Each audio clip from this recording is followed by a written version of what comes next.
Hi, everybody. It's Nancy Reyes with For Your Canine. And Joanne Stoike with For Better For Worse. Happy Thanksgiving. Happy Thanksgiving weekend, everybody. I hope all of you had a wonderful time with your families and eating a lot of food and all that fun stuff. Let us know you're there. I was so this topic came up a conversation I had with a fellow dog trainer, and so I thought it was just a pretty appropriate, I guess, topic, if you will. Not so much for not for Thanksgiving, but just in general. Um, those people who've been in dog training a long time have probably seen. Hi, Deb. Have seen a trend in how dog training is done these days, and there's a lot of discussions on methodologies and things like that. So it's interesting. Um, but I did have a really interesting conversation with someone about more and more dog trainers. I'm a business owner, as Joanne is, and finding, yes, we made it home. Hi, Kayla. um, one of the things that we talk about is having group classes versus private lessons, private boot camps, and things like that, and and some of the benefits and the pros and cons. And we've seen, and I don't know if anywhere else in the country, it seems to be a movement towards a lot of trainers doing a lot of in-home privates for like puppy classes and things like that, or puppy problems or whatever. So I thought, okay, because I've seen it, a trend is for sure happening here in our area in the Midwest, where lots of trainers are doing in-home privates um, pretty regularly, almost exclusively. So, so, and I was thinking about that with regard to all the sports we teach, puppy and basic dog trainers and the dog sports. So one of the interesting things, and I was in agility, and so was Joanne way back in the day. And for agility, you have to go to class. You must go to class. You have to be there and go and be around the dogs and be around the noise and all that. So that was just a given. Versus these days, and with regard to nose work, a lot of people do it at home. And as my cat missed me, so he's It's been a while since we had a Fido cameo. So, yes, yes, because I locked him out of the room before.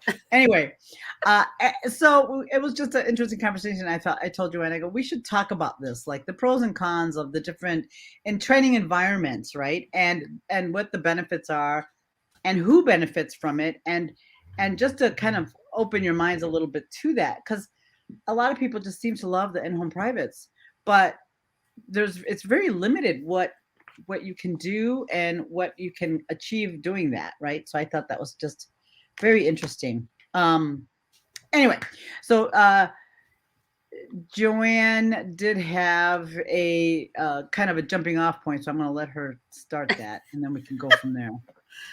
yeah. So I think, right, with COVID, when we all had to stay home, there was a few months where nobody was seeing anyone, but then, right, I think a lot of us came up with ways to how do we continue our businesses, or how do we continue to train dogs when a lot of people were uncomfortable coming out. So, I think, though, people got comfortable too. Like, well, hey, if I can just do this out of my home, it's easier for me. I don't have to, go out, especially as it gets colder. So, just kind of want to talk about the different environments that you might be training in. So, one would be your home, you in your home, okay, which I think is very appropriate. It's the start of all training. It helps you create consistency in your training. It also helps you build that relationship between you and your dog. So you doing your stuff at home definitely is the start of creating that routine, building that relationship, building that bond with your dog. Then we have in-home privates. Okay, we'll talk about those as well. We have things like sendaways, boot camps, whatever you might call them. And then, we have the group classes, going to an actual training facility, being with other dogs, other people. So we just kind of wanted to touch on all those tonight, and just kind of go over some of the pros, cons, and why we feel the way that we do about them. So I know for me, anytime I get a new dog, training starts immediately, right? I mean, from being at home, training, you're going to start sits, you're going to start waiting at the door, you're going to start don't jump on the counters, all of those types of things. And I think too, there's a lot on the internet now, right? So you could do potentially like a little puppy class just to get you started on how to teach some of these techniques. But what you're going to miss staying home, especially with a puppy, right? And we see it in COVID. Like, I know Nancy and I have had many conversations with all the puppies that came home during the COVID times, right? We're seeing a lot more shy, fearful, reactive dogs. You said yes too, right, Nancy? You're seeing a lot more. Oh yeah. Place, yeah. So it's real interesting how much of that you can curb or shape, right, when you can get them out and teach them those life skills. Because even if you're somebody who doesn't like to go out very much, I just want to play ball in my backyard, go for a walk with my dog. We sort of touched on this when we did the crate training one. They're going to have to go to the vet, right? Eventually, a couple times in their life, you have to take them out of the house for one reason or another. So to not teach those skills is unfair to the dog, to prepare them for life. Okay. So whether or not you're somebody who stays at home 99% of the time, you still have to give them life skills, right? Plus, you want to talk about building the relationship. If somebody else is training your dog, or you really want to be able to mold that and turn it into something good, right? Well, and that's the thing. It's like we in this society where we're very much instant gratification. We want to have the dog hurry up and trained. And I just so you know, a lot of people, I don't like set aside training time at home. I just incorporate what I want my dogs to be able to do and not do in my daily life, because I don't have time to allocate that. So I just incorporate the training into whatever their life is going to be. And that's how we always tell our clients, it's like, you're going to train what you want the dog to know, and what works for me, what things I might want my dog to know, is not maybe what you want, except for recalls. Everybody should be good at that. I don't care what your lifestyle is. Your dog should come when called. That's a life and death one. That one is what you should have. So period, end of story there. And the other thing, and this is another reason why you need to get your dogs out and about and things like that. We just had one of our own pass away. Her dogs needed to be rehomed. Luckily, they had all those wonderful skills and they went to great homes, right? And they were able to fit right into that new home. So that was a huge deal, because that person did a great job of socializing and getting them out, and it made it easier to rehome those dogs and find them a place where they can be. So it's a very big, that's a big deal. So at home training is it should be part of their lifestyle, of your lifestyle. So in-home privates, I used to do these a lot. A lot of us as young dog trainers, that's what we did. It's easy to just do one person, one dog, and that's all your focus. And it's good for the human too. And those are great if you have a dog that has, pretty severe behavior issues, like really bad reactivity or really fearful. You definitely need to work on building some skills before you get them out into the world. But the goal should be to get them out into the world. Again, it's going to vary from dog to dog, and it's going to vary how much you're going to get them out, but you still have to be able to do that. So a lot of people, and we get those calls all the time, every day, tons of them. People want a trainer to come out to train their puppy. In that case, it's like, no, your puppy needs to come to class.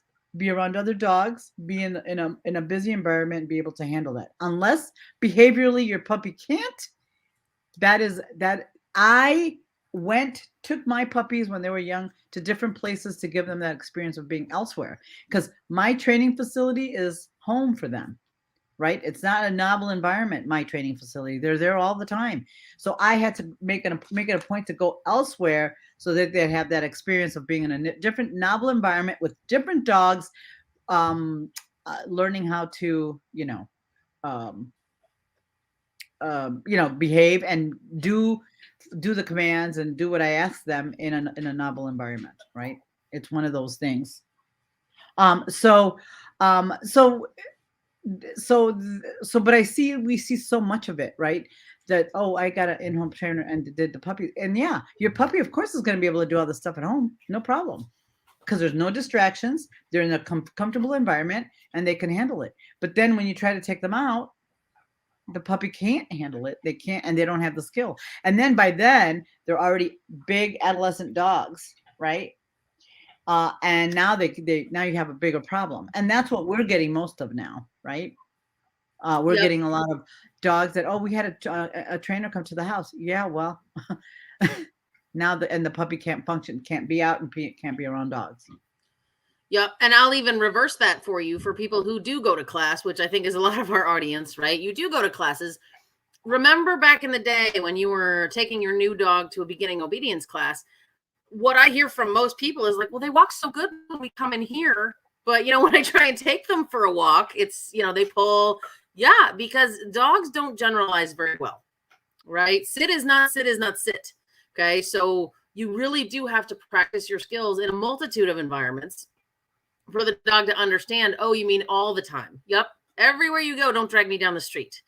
Okay. So they get really, habitual when they come into class. They're like, oh, this is that room that we do all those things in. Sure thing. Right. And they were really well behaved in there. And then it's so funny, as soon as you cross that door, I watched dogs drag people to their cars when they were doing great, 10 steps prior. And so it's the same thing when you only work on something at home, right? Yeah, it's easy to say, but this is where we go for our walks. Okay. But what happens when you go to the vet? What happens when you have to go somewhere, right? And they see all those other dogs and other people in other places, right? That's not the place that you want to find out, oh, my dog's really strong. They can pull the leash out of my hand or they can pull me down. Right. And so, not that there's anything wrong with having somebody come in, get a little bit of skills and all that, but the main goal should be always to get your dog out and about in different locations. Right. And then one of the things we see in dog sports, especially in nose work nowadays. So we also did online and still do online classes for nose work, but as a supplement to your training, not as a replacement. So our online classes are there to help you supplement your training, not replace it. And I know for some people, they can't get out, they can't go elsewhere, but those people that are able to attend a class should, because it shows when you've been training at home and doing all this stuff at home, and then you try to take your dog and they cannot, the environment's too much for them and they can't function. And then they're like, well, he's does so good at home. Well, sure, because it's not a distracting environment and all that. So even in nose work especially, you see that happen more. In agility, you don't. Because in agility, people really understand you got to get them out, you got to get them to different places, and you got to get them in a class setting in a busy environment so that they can handle a trial setting. But in nose work, people think it's easy. Just, oh yeah, again, online is a great supplement to your in-person training, period. It is not a replacement for it. Yep. And, I hosted a trial yesterday and I did see a bit of dogs interested in other dog smells, right? And those are things you don't get an opportunity to practice. The dog in front of you slobbered on something and you have to work through that. Or, the carpet starts to smell like 17 dogs ahead of you. So it's just those types of things that you really want to, the class is going to help you prepare for. Right. And also, and even still, even with those classes, the dogs get used to the dogs in their class, right? They don't the different dogs at a different trial might be, but it's something that you definitely have to get out and do more of, going to drop-ins or things like that. So the online stuff is wonderful, and I believe me, we did a lot of it and still do. We have a lot of people who do it that are far away, but they do it as a add-on to what they're currently doing. They don't do it in place of. Or if they've been hurt or whatever, where they have to stay home. But mostly everybody gets right back to classes, and they keep on going. And but yeah, it's like, so there's, I think, because we did get a lot of people that did a lot of nose work at home, and the problem is, because we're the ones that have to fix it. Not that we mind, that's what you pay us for, but it's really hard, especially with some of the dogs. It's like they develop bad habits or issues or whatever that could have been avoided had they come to a class, right, or started in a class. Right. And, we're talking a little bit about nose work, but even back to basic skills, right? When you're in a home, it doesn't give you a chance to test your skills.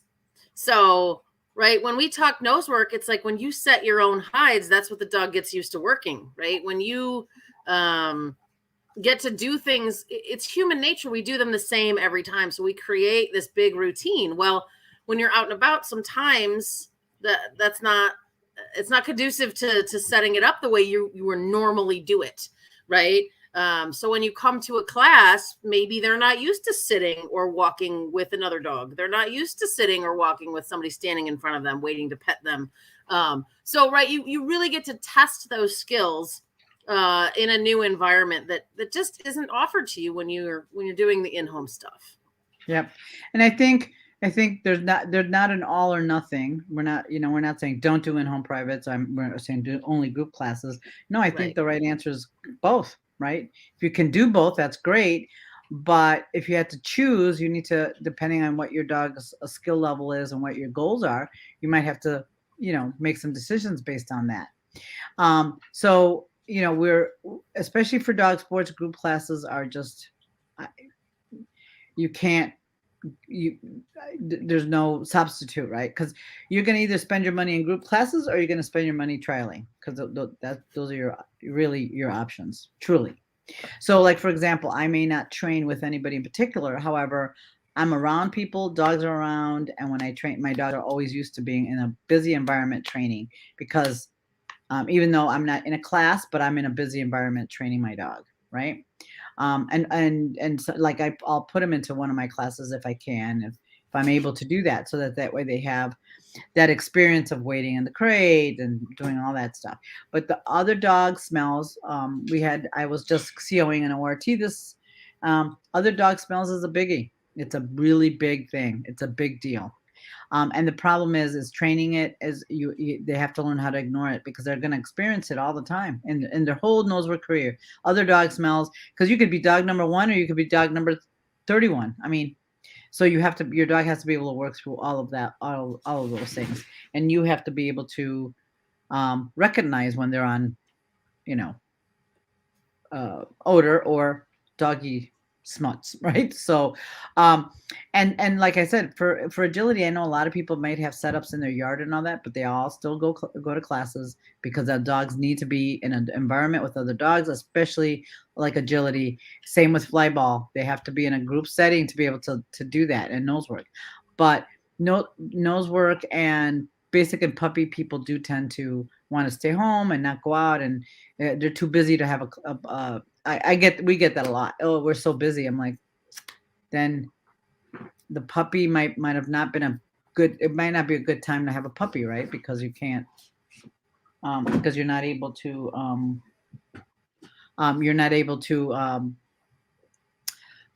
spend the time, because it really is worth it when you get a young dog. Spending the time early on is huge. I had to do it. I had a business to run, but I had to take the time out of my business to go and train my puppies and take them different places, because I knew it was necessary as they got older, because otherwise I was going to have to pay for it later. I'd much rather fix it on the front end than try to fix it on the back end. So, yeah. Donna, yeah, I totally agree. They do learn how to work with distractions, other dogs, and yeah, there is a social aspect of it too, right? So being able to yeah, totally hang out with other people. What I mean. Yeah, and class, yeah, for people, a lot of people that do dog sports are, it is a big social thing for them. So it's good for the dogs and for the people. They really enjoy it because we're all social animals, our dogs as we are. So it's one of those things that you really definitely want to, you know, uh, be a part of.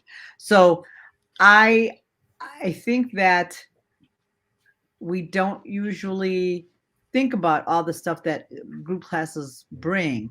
And ideally, if you're not sure about a group class or you're not sure, go check it out first. We allow people to come to our place, and I know Joanne does too. You Yep. can come and check it out without the dog and then check out how they teach classes before you bring your dog in there. And then you can make those decisions, right? Instead of just going in blindly, just go check them out. We always tell people, just come on down. Let's check out check out what we do and see if this meets your needs. And if it does, great. And if it doesn't, it's okay too. You don't have to do it, right? You can go elsewhere and find what you want. But you should be dog training should allow you to do that. We do it all the time. Yeah, So which is actually a good segue into the second piece of this, right? That plus I think the send away training type stuff, right? I think people do it because they're busy or they don't know how or whatever reason. It's easier, right? I'll just send it away, pay a whole bunch of money, and when it comes back, the dog's gonna be fully trained. So just like Nancy was talking about, we allow people to come and watch what we do and check out our methodologies. These send away places, cool. I think you have to be very, very careful. Okay. Yeah.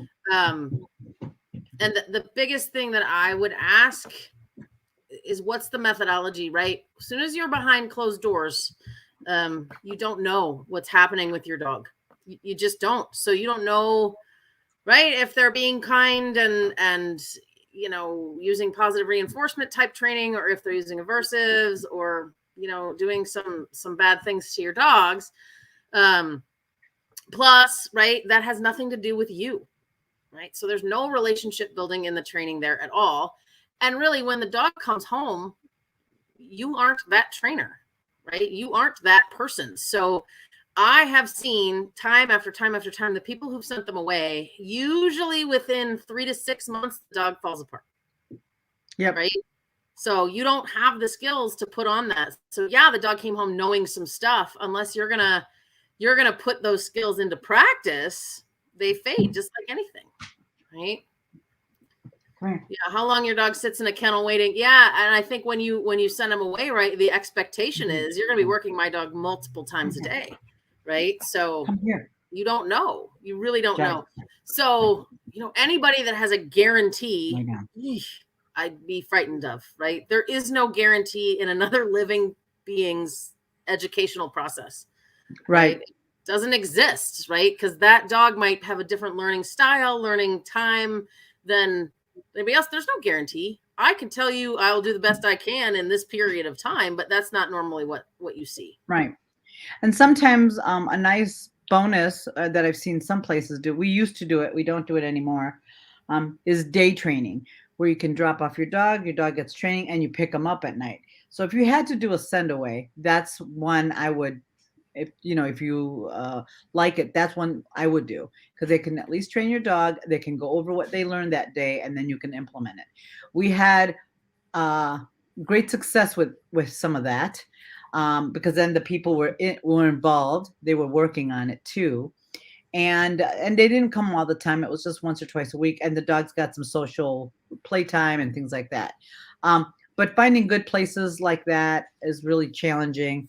And we did it for many years, but it was tough, because people want the dog to be perfect. And unfortunately, we use positive reinforcement, so that's going to take a little while. And that's going to be a little bit more challenging. But if you had to send away, if I had to choose, I would do that. But again, you should be able to see what they do, how they do it, or what they're doing, what the dog does through the day, and they can have a video so you can check it out. All those things should be available. You know what I mean? Yeah, nowadays they do a lot of videos. So and then you can see, and it's a day training. They're not there for weeks and all that. So then you can implement what they've learned. You can implement what they've learned at home right away. right? That in that day or that week. And this is what we used to give them a homework sheet. This is what they worked on. This is what I want you to work on at home. And they were able to then reinforce it at home. So it became more of theirs. So if you had to do that, that's one area I would, if you could choose that, right? Instead of setting them away for, for an undetermined number of weeks or whatever. So, and again, the reputable places will let you come and check out their space and how they train and all that stuff. They will absolutely let you do that. So. Yeah, but Lisa, your comments, right? You hit the nail on the head, right? People need to be trained just as much as the dogs, sometimes more. I always joke, right? We train people 95% of the time, and then 5% we train the dogs, right? Because they live with you. They don't live in our facilities. I can get your dog to do things that you can't do, right? I'm sure when I teach, my class, people say, you make it look so easy. Well, it's because I've been doing it for so long, right? It looks magical. And so it's just, sometimes it's just on how fast you move your hand or where you're standing or your body posture. And those are the types of things that, you try and share with people to get more success, to get them, the dogs to do things for them kind of the way they do them for us. But, it's kind of like, Jill said, right?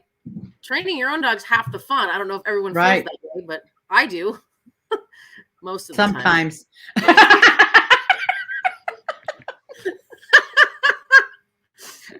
Poor Bam,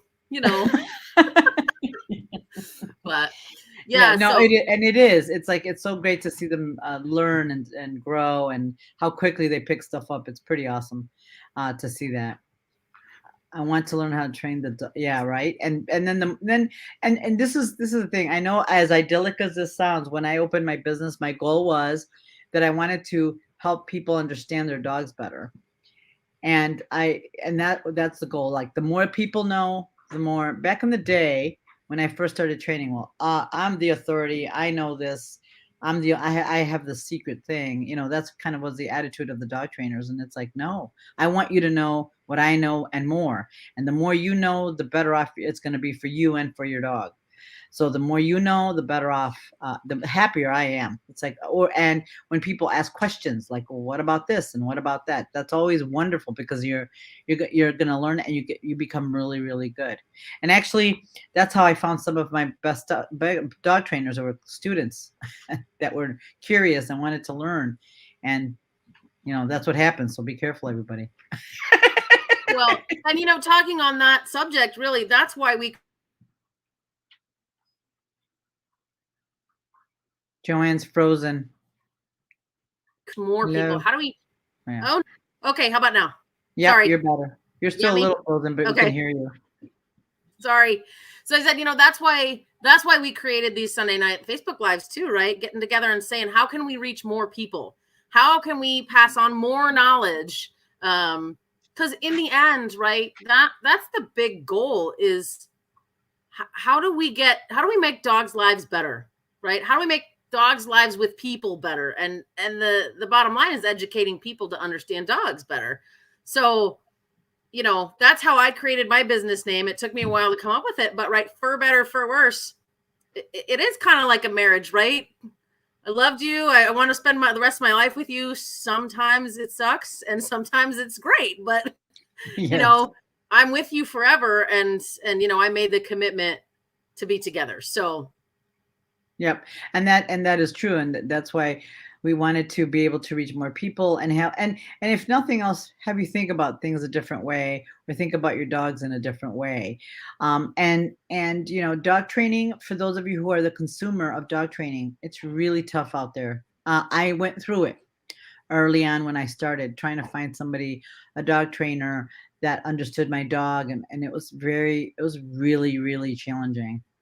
It was tough because, here's the truth. And I know I'm going to catch a little bit of heat for this, but dog training isn't regulated. There's no regulatory body. Anybody can just, put a shingle out and they're a dog trainer, and you have no way. They could give you all these letters and numbers and whatever that they've done, but you have no way of proving it. And nobody has a way of proving it either. So the only way at this time is results, right? This is the results you get. But some people don't even look at that. and with respect, even especially, you could love your instructor, but you should be progressing and you should be getting results. And if you're not, then you need to have a conversation with that instructor. Okay, these are my goals, and this is what why am I not um, progressing, or why, what's going on, and have those honest conversations, right? Because for me, I would, that's what I want. If I'm going to a trainer, I want to progress, I want to get better. And if I'm not progressing, why not? What is the problem that's causing it? But we, a lot of consumers don't ask that, and don't put those trainers on the spot and get those answers to those questions. I am lucky. My students put me on the spot all the time. They ask me questions. They push me to learn and get better, because because they're going to ask me, they're going to come up with, they're going to figure it out, and they want more information. And so they ask me, they absolutely come up, and we have uncomfortable conversations at times. But as a trainer, I want that. I want to be able for them to have that comfort that they can come to me and go, I don't think we're doing so much better. This is a problem. But you should be asking that of your trainer. Why aren't you progressing? Right? Sometimes it's like, oh, I didn't realize, sometimes it's something simple, but you should be having those conversations. And those of you who are the consumers of our services should be asking those very questions. If you're not progressing, why not? And sometimes the answers are not what you want, because sometimes the answer is because you're not doing the homework. But sometimes it may be another answer, right? But it's something that needs to be, you should ask. And again, we are not regulated by any governing body, so anybody can just say, I'm a dog trainer, and that's it. And they can't. And you know what? The more titles somebody has, it doesn't mean they're better. It means they do well on tests, right? And I'm not saying, I've seen some people with a lot of titles behind their name that were fantastic dog trainers. I've also seen some who are not so great. So, just because you have a big spin of letters behind your name doesn't necessarily mean you're a better trainer than somebody who doesn't. Okay. Right. But the one thing that I think you always want to keep in mind, right? And this is good for any teacher of any subject anywhere. If somebody tells you there's only one way to do something, they're just limited in their knowledge. Okay. Doesn't mean it's bad. It just means they don't have a vast knowledge of the subject that you're asking them about. Okay. So there's 117 different ways to do anything. Right. Some work better than others, which is why I know when we teach classes, we do teach it a certain way. But if a dog struggles or a human struggles, there's lots more things in our pocket that we can throw. Right. And so, if you see a human or a dog struggling, that way is not working. Let's try something else. That doesn't work. Let's try something else. Right. So the more things you can pull out of that toolbox, it just speaks to, I don't want to use the word education, but it speaks to the experience of that trainer. Right. Right. And, Lori, you are absolutely right. You can learn anything from anyone. I learned from some other trainers what not to do too, which is really that saves you a lot of heartache down the road, for sure. I did learn, like, I will never do that with my dog, or I will never do that with a client.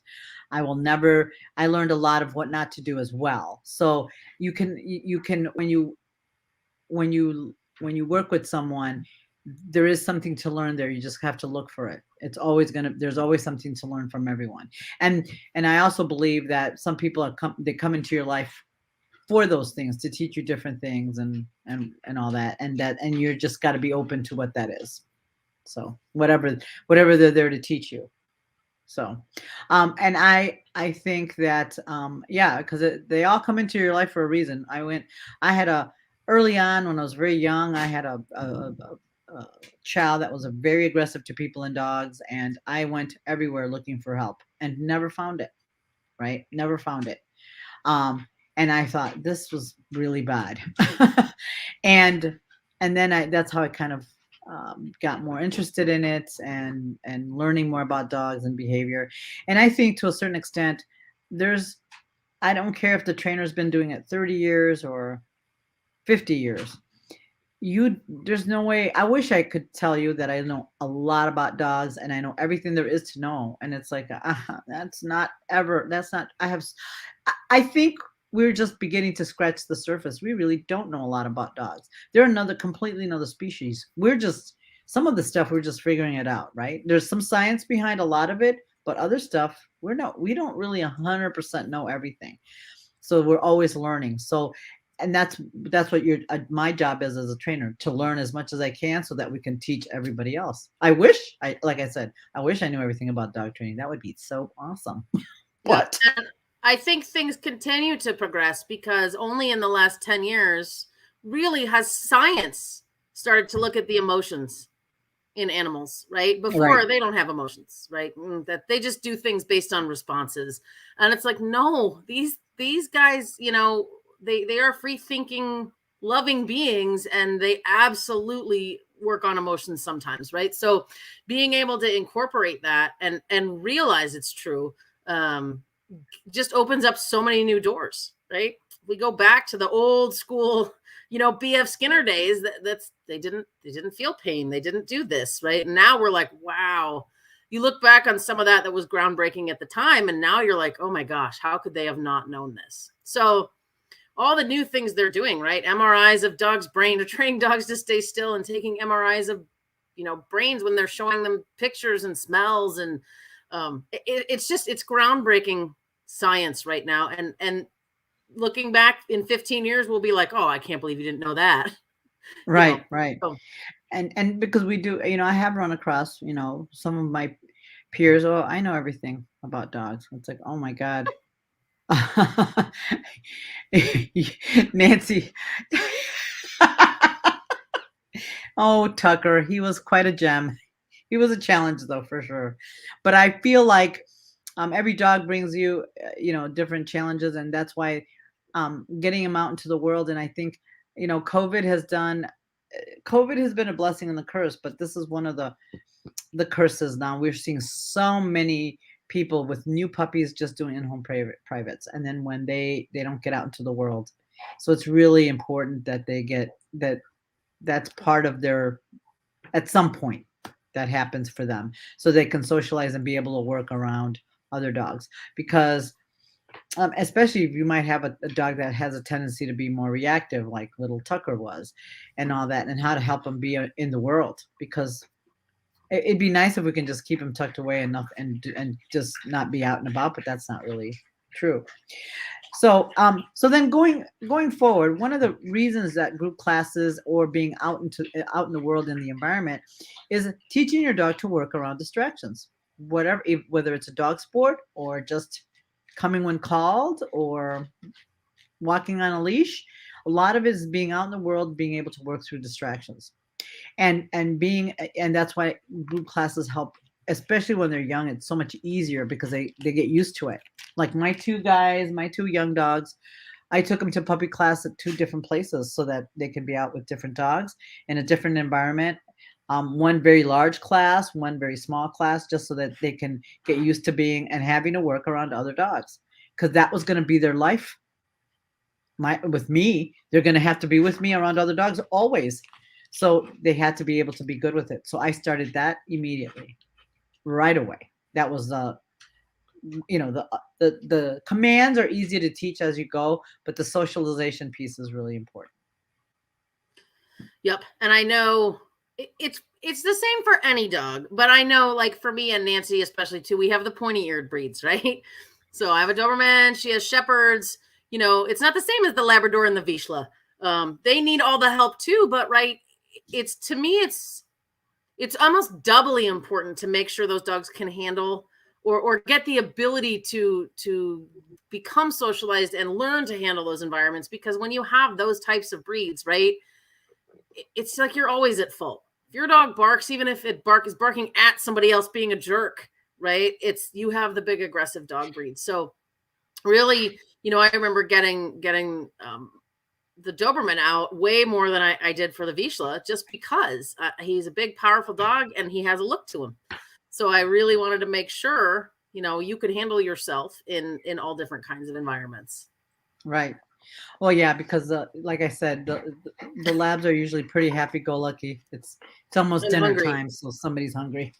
Uh, but Yeah, with shepherds especially, I want to make sure that because shepherds go through that stupid adolescence that they learn how to run their mouth and they're blah blah blah. So you want to be able to get them out and about and be able to work through that stuff so that they shut up when they're around other dogs. Because a lot of times people, oh, the shepherd's aggressive. It's like no, he just likes to talk a lot, and it's like, and unfortunately get a bad rap because of that, right? Um, yeah. That lab wants to be 100 pounds if you let her. But yeah, but I got the shepherds did get out a lot more. I did a lot of overnights with the shepherd. I did a lot of things so that they get used to because shepherds can be kind of quirky at times. They won't potty certain places. They won't potty. They only potty at home. When you take them elsewhere, they freak out. So it's really important that you get them out and about. The labs are, labs visual as they can. You need to do that as well, but it's not as urgent as the German pointy eared breeds that need that can be kind of odd that way. So that's one of those things that you want to be able to and those of you who are pet sport or dog sport people, you definitely want to make sure your dog gets used to being around other dogs and people and in a busy environment because that's what their life is going to consist of, right? And that's one of the things you want to think about what your lifestyle is and what kind of training you need. So I'm going to be honest, my big dogs, I do care about them jumping up because they're big. Do I work as hard on the little ones? No, I don't. I'm not gonna lie. They can jump up, I don't care. But they're little, right? For me, that's not as important because I can control them, I can pick them up. I cannot do that with a big dog, right? So you got to do what works for you and for your dog, right? And that's why if you don't want a perfect heel, you don't have to do a perfect heel. Just don't pull me. You don't have to have a perfectly straight sit. Just whatever is going to work for your life. That's why you want to figure out what is going to be acceptable in your life, and that's what you're going to for the training, and that will determine what environments you get them out in, right? Depending on what you're going to do with that dog. Yeah. So, Grace, it's going to depend on how skilled your trainer is, and also the level of sensitivity in your dog. Right. I know people who, despite the best training ever, they struggle with that herding children. If they have a herding breed, right, they struggle with that for a really long time. Anytime the kids run, right, they really have to work hard for a long period of time. And some dogs, noise sensitivity, it's always there, right? You have to sometimes use supplements and other things to help with that. It's not a training thing. You can make it better, right? Go ahead, Nancy. Yeah. What were you gonna say? No, that's true. Noise sensitivity is hereditary. So, but you can make it better by, starting with low level. I'll give you an example. We've had dogs that are worried about car noises, right? Especially dogs that have come from a country environment to a more city. So they're much more noise sensitive in the city. So you would take them on a quieter street where there's maybe one or two cars, reinforce it, make them comfortable around it. And only until that dog is comfortable in that scenario would you then move up to a more busier street, right? I'll be honest, I had two min pins that were car chasers. They wanted to chase cars. So that was going to get them killed, right? At some point, if I didn't take care of it. So what I did is I started a quiet street, one or two cars, a distance where the dog can handle it, and he was able to check in with me and be with me while the car passed. As time went on, we got a little closer. Then until we eventually got where we can walk down a busy street, and he was okay. And he lived a very long, happy life without chasing cars. He was about 13 when he passed away. But that's kind of it was a noise thing for him, but it took time, it took some time to get him used to it. And you have to just make sure that the dog is very comfortable before you move on. What happens a lot of the times is people move on a little too fast, or I've also seen trainers move too slow where it's frustrating for the dog. So you wanna put a little pressure, but you want to be able to move at a decent clip so that you can progress the dog, and so the dog gets better about it.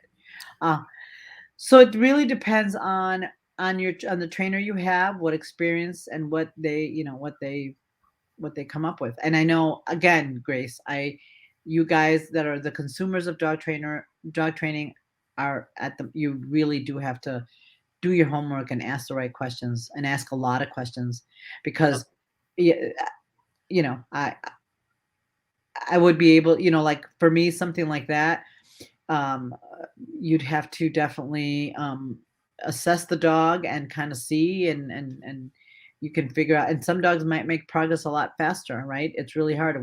I just had a situation with one the dogs that I place, Patty's dogs that I place. I thought that the adjustment to the other dog in the house was going to be longer and more difficult, and it hasn't been. So the dogs really dictate. He dictated how quickly he was going to adjust to his new home. I really thought it was going to take him a while because he was a pretty worried dog and all that. So even and I've seen it that type of situation a lot. But in this particular situation, this particular dog, he moved through it way quicker than I thought he would. So, Yep. um, And to counter that, I have a border collie um, who is noise sensitive. And I will tell you what, with supplements and training, it's better. It's never going to go away. Right. What happens now is that she will have her moment. She recovers much faster. She allows me to support her now where she didn't before, but it's not going to go away. Like that's going to be part of her life forever. yeah, So, asking your trainer, or your trainer should ask you, what is your end goal for this, right? Like what do you want to get out of this? And if you right, say, right, I want noise to not bother her anymore, I would hope they'd say, I don't know that we can ever get there, because there's no guarantee, right? right. But with assessment of the dog, Yep, hopefully you and can. Joanne makes a great point. What do you want, right? What do you want to achieve with your dog? What are your goals? And that should be one of the first questions the trainer asks you. What are your goals? Because then it's easier. Like that's actually one of our first questions. What are your goals? Because once that we understand what you want, then it's easier to say, okay, yes, no, maybe, or it's doable or not, right? It's because some people, I just want to be able to walk my dog. That's a pretty realistic goal. And we can totally get you there, right? Even with a noise sensitive dog or whatever. So it depends on what your goals are. Yep. Also, we have people that say, "Oh, I want to be in what future, the agility nationals." And I'm like, "Well, depends on the dog, right? That may not be a possibility for sure." So depends what your goals are. And that's one of the things when you do get an in-home trainer, they should ask you what your goals are. And you should know what your goals are. Just like, oh, I want the dog trained. Well, what does that mean? Does that mean you want him to wait by the door? Does that mean you want him to stay when you ask him to? Does that mean that you want him to walk nice? What does that mean to you? What does a trained dog mean to you? Because my trained dog and maybe Joanne's trained dog is not the same thing. It's different. We have different things that are okay and not okay, right? So it always is what is a trained dog for you? But if you tell a trainer, "Oh, I just want him trained," well, we can spend your money and train a bunch of stuff that you're never going to use. So it's easier and more financially fiscally responsible to go, "I want my dog to be able to do these things." And the trainer should be able, and then it's easy to measure those things, right? You can say, "Oh yeah, I now he can do that, now he can do this, now he can do this now." And a lot of times what happens, then people start adding on and doing more stuff, which is great, right? But you Yep. should have, what are your goals for your dog? What does your lifestyle look like with this dog for the rest of its life? What are some of the things you want to be able to do or see or accomplish with that particular dog, right? Yep. Because even though Nancy and I share a lot of the same methodologies and a lot of the same training styles, you can ask us and the answers are going to be very different. Right. So, Right. So, yes, Sue, Rambo is a handful, but he's doing so good with you, and he's getting more freedom in the house. Good. When one of them is tired, we stop. That's good. So that's good. So Sue just got a new puppy, and Penny is loving it. But Penny is the one that's initiating a lot of the play, and it's one of those things you want to, you when one of them stops, you stop, the whole thing stops, and then they get to rest, which is wise. Um and Sue is very mindful of play so that the puppy doesn't get hurt, and Penny doesn't get hurt because that could happen too. But you want to be mindful on that and being able to manage those things and have them have make sure that you don't create any problems that aren't there right now, right? You want to prevent a lot of prevention when they're young like that. Well, that's Yeah. interesting. So Jen, but yeah, Jen, but you're and that totally makes sense. But you see, sometimes when and that makes total sense. Jen said that she was reading an article that they bred that noise sensitivity so they can hear those whistles. Well, the problem is when you add anxiety to that noise, somehow it gets, anytime you're picking one thing, um because it's like the dogs can hear for some far away. Why would you want to make that even bigger? But then with some of the herding breeds, especially, noise sensitivity is hard, and they bred them to hear from great distances, but they can still hear them from great distances. But now we have a lot of dogs, like especially in the border collies, how they tend to, um, you know, be very noise sensitive, and it's hard because that is so hard to get away from. A dog that's more visual, it's really, really, yeah, because he's not probably hearing as well too, like my shepherd too. But when you have a dog that's more visual, but noises that are just coming in, and the dogs are just think about that. Like, and we had Doctor from the in Ohio, Safely. the Dr. what? Safely. Dr. Safely, he was wonderful about, it would be great for some of these dogs that are noise sensitive to have, earmuffs, because imagine that constant input of noise, and it creates such great anxiety for the dogs. It's really sad, actually. And that's actually one of the most challenging things, because you might have a reactive dog, and it's because he's very auditory. And by the time you figure out what's causing it, he's already pretty amped up, and it gets crazy. Well, and here's the other thing. This is a whole nother Facebook topic, but when you think about this, right? So Jennifer said they're part of what's been bred into them, right? So somebody might have done that, right? But then that's not something that most people, especially in the border collie world, right? That's not the thing that people look at when they put two dogs together. So then you put two noise sensitive dogs together. Guess what? That's super hereditary, as is anxiety. Okay. So now we're creating litters and lines of wow, right? Just overly noise sensitive, neurotic dogs. And oh, it's so sad when you think about what it does to the dog's life, right? What they have to live with every single day. So I think as the world gets away from, great distances, that's the hills of Scotland, right? I mean, like the hills of, and now, right, what do? Dog trials? They're not Yeah. that far away, And the unless streets of they're in, Chicago, yeah, and the streets of Chicago, it's like right, that would that for noise sensitive dogs, that would be just very, very difficult.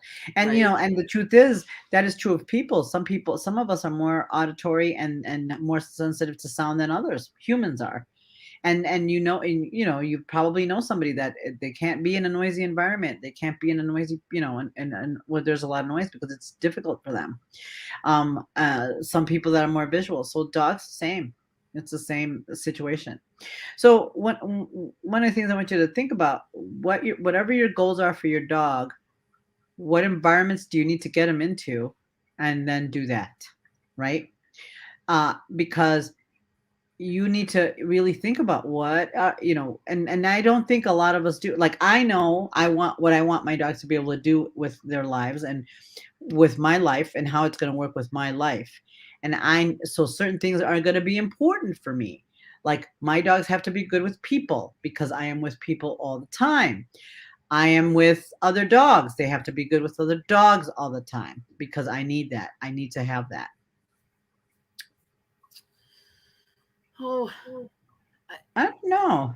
yeah. And I think that whole like canine autism is still so new. I, I like I can't answer that question with any knowledge. Yeah, So I don't know, because I don't know if that's a thing, to be honest with you, in dogs. You know what I mean? I think there's a behavior issues or whatever, but I don't know about autistic, I because know they're doing some studies on it, but yeah, but I think a lot of it has to do with some of their just temperament, and it just looks like a certain, because that's what I mean. Again, right? We go back to, we don't know everything about dogs. trying to figure it out. But in nature, we have autism or, people that have special needs when they're born in humans. I'm sure that's true of dogs as well, right? Because they're very like us physiologically. So, um, yeah, but that's a good question. And I'm not sure about that because I don't know enough about it. And I don't know, I'm still not convinced it's quite a thing yet. So it's another label that we tend to put it on, that we put on dogs. So it's like, no, he just maybe has these certain issues and that's it, right? Yeah, because I mean, I will tell you I'm sure both of us have definitely seen a combination of, right, the kinesthetic touch and auditory issues, which when we really look at children with autism, those are the things. It's like processing, it's too much. So, um, Yeah. again, Well, Grace, no, you should, it's worth that you train the dog and you get out there and you work your dog in a group class, right? Because they can generalize well with you because they might feel very comfortable with that trainer, but not with you. Again, a trainer can come and help you get started, but ultimately you need to get out there with your dog and work it. And then you guys are a team because then you're the one with your dog most of the time. yeah. And so you want the dog to be able to trust you and to um and to know that you're together, right? It's no different than a human to human relationship, right? So you want we're together, we're going to have a good time, and we're going to be watching out for each other. Where if the trainer trains your dog, then what's going to happen is they feel comfortable with the trainer and not with you. So then, and that's where people start to feel like they're not any good or whatever, and it's not that at all. It's just that the dog needs that time with you and for you to get that groove together. And it's no different than when you start dating. Things are awkward sometimes, or not, they don't gel quite well, but over time things get more comfortable and more flow, and then it becomes more natural and more normal, and you kind of get each other. And that's the same thing with a dog. Because remember, you're two beings that are trying to figure out how to get along, right? Yep. And I think, Nancy hit the nail on the head. You are going to spend the most time with your dog, right? They're with you 24/7 or mostly, unless you leave. Right. So if somebody else trains it, you're not going to do it the same way. You're not going to have the same hand signals. You're not going to, have the same timing. So it might take a little longer. It might be a little more frustrating if dog training isn't something you're familiar with. But really, you're going to have this dog for how many years? So it's worth it to really learn how you guys will jive together. Right. And, the other thing is, don't be afraid to ask trainers questions. And get and whatever your goals are for your dog, get into a group class as part of your training. Even those of you with puppies, if you even do just one, that's good. That's better than nothing. It's getting them Right. out and around, right? And then you can go on and do the rest and get them out and about, and again incorporate them into the life that you choose, whatever that life is, right? Yeah. And I'm just going to hit on the one other sentence that Grace had. Since dogs don't generalize well, that's why it's important actually to do it in all these different areas so that they do get the concept of sit means sit everywhere. Right. Yeah. Hey Tracy, yeah, Temple Grandin actually came to my facility and did a seminar for a weekend. It was awesome. So, and we read all her books and we really enjoy it. But yeah, Temple actually came to my facility. She did a workshop. It was fantastic. It was awesome. It was one of the best workshops we had. It was fantabulous. It was terrific. So yes, I'm very familiar, and that's why she gave us a lot of insight about how her thought process and animals and all that. It was phenomenal. It was really good. It was quite a few years ago, but it was fantastic. Yeah, it was Yeah. really neat. Lori has a really great comment. There's that between spouses too. They train differently, which is also when you go to a group class. This is what I love the most. Bring the family. Only one person gets to actually work the dog, give a command, and give cookies, but everyone hears the exact same thing. So you get consistency in the household of like, how do we work this the best way, right? So everyone's on the same page, so the dog doesn't get different information from different people. Right. Anyway, just that's what I want you to take away. What are your goals? Have them, have what you want to achieve, and then go out there and provide them the environments or the situations you want them to, so they can thrive. And you do it sooner rather than later, is life is much easier. Because I have to tell you, my dogs are, they're with me all the time. We have a rhythm now. It was hard when I got the young dogs, and now things are changing with Cha-Cha as she's getting older.